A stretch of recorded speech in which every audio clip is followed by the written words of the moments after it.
વડોદરામાં આગામી 23 થી 25 જૂન દરમિયાન યોજાનારા 24મા શાળા પ્રવેશોત્સવ અને કન્યા કેળવણી મહોત્સવને લઈને તંત્ર દ્વારા વ્યાપક તૈયારીઓ હાથ ધરવામાં આવી છે। આ સંદર્ભે યોજાયેલી બેઠકમાં ત્રિદિવસીય કાર્યક્રમની પૂર્વ તૈયારીઓની સમીક્ષા કરવામાં આવી। સરકારી શાળાઓમાં બાળકોના પ્રવેશના ઉત્સવને જેમ ઉજવવા માટે અધિકારીઓને માર્ગદર્શન આપવામાં આવ્યું। વડોદરા મહાનગરપાલિકાના મ્યુનિસિપલ કમિશનર અરુણ મહેશ બાબુએ કવિ પ્રેમાનંદ શાળાની મુલાકાત લઈ બાળકોના પ્રવેશ અને વાલીઓ સાથે ચર્ચા કરી। વાલીઓને શિક્ષણ અંગે જાગૃત કરવા માર્ગદર્શન આપવામાં આવ્યું। શાળા પ્રવેશોત્સવ અંતર્ગત 62 જેટલા બાળકોને બાલવાટિકામાં પ્રવેશ પણ આપવામાં આવ્યો છે। કાર્યક્રમની રૂપરેખા, પ્રવેશોત્સવ કીટ અને શિક્ષણ વિભાગની વિવિધ યોજનાઓ અંગે પણ વાલીઓને માહિતગાર કરવામાં આવ્યા હતા। સમગ્ર કાર્યક્રમને લઈને વાલીઓમાં ઉત્સાહનો માહોલ જોવા મળ્યો હતો।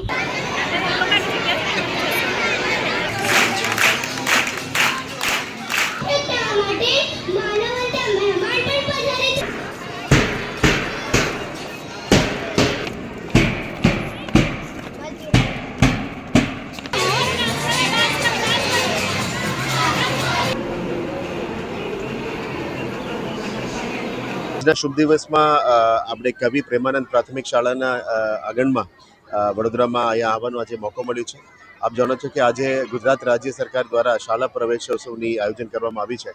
આ નિમિત્તે અત્યારે વડોદરા ખાતે અમે કવિ પ્રેમાનંદ પ્રાથમિક શાળા જેમાં લગભગ 1600 બાળકો તમારી બાલવાડીથી લઈને કિન્ડરગાર્ટન, LKG, UKGથી લઈને 1 થી 8 ધોરણ સુધી અને અત્યારે 9 થી 10 ધોરણ સુધી પણ અત્યારે ભણી રહ્યા છે।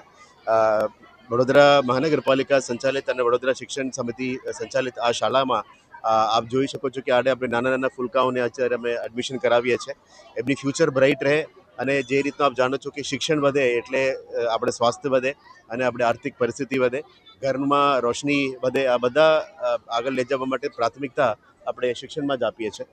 એટલે આજે રાજ્ય સરકારનું જે આદેશ પ્રમાણે અને અહીંયા ગુજરાત રાજ્યના શિક્ષણ ડિપાર્ટમેન્ટના ડિરેક્શનના પ્રમાણે અહીંયા અત્યારે શાળા પ્રવેશોત્સવમાં વોર્ડ નંબર 15માં અમે આવ્યા છે। અહીંયા ઉપસ્થિત તમારા તમામ ચૂંટેલા પદાધિકારીઓ, નગર પ્રાથમિક શિક્ષણ સમિતિના તરફથી જે પ્રતિનિધિશ્રીઓ, SMCના પ્રતિનિધિશ્રીઓ, શાસનાધિકારીશ્રી અને અહીંયા સ્કૂલના પ્રિન્સિપલ્સ અને ટીચર્સ, બહુ ખુશીની માહોલ છે। અહીંયા આપણા બાળકોને અહીંયા એડમિશન કરાવીએ છીએ।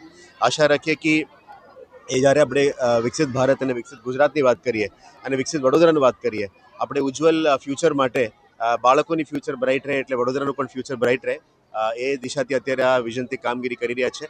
અને નગર પ્રાથમિક શિક્ષણ સમિતિ અને મ્યુનિસિપલ બોર્ડ દ્વારા પણ ઘણું બધું પ્રાથમિક તૈયારીઓ પણ કરી છે આ શાળા પ્રવેશો માટે અને આવનારા પેઢી આગળ વધે અને દરેક ઘરમાં રોશની વધે એના માટે આ તૈયારીઓ સાથે અમે આગળ વધી રહ્યા છે।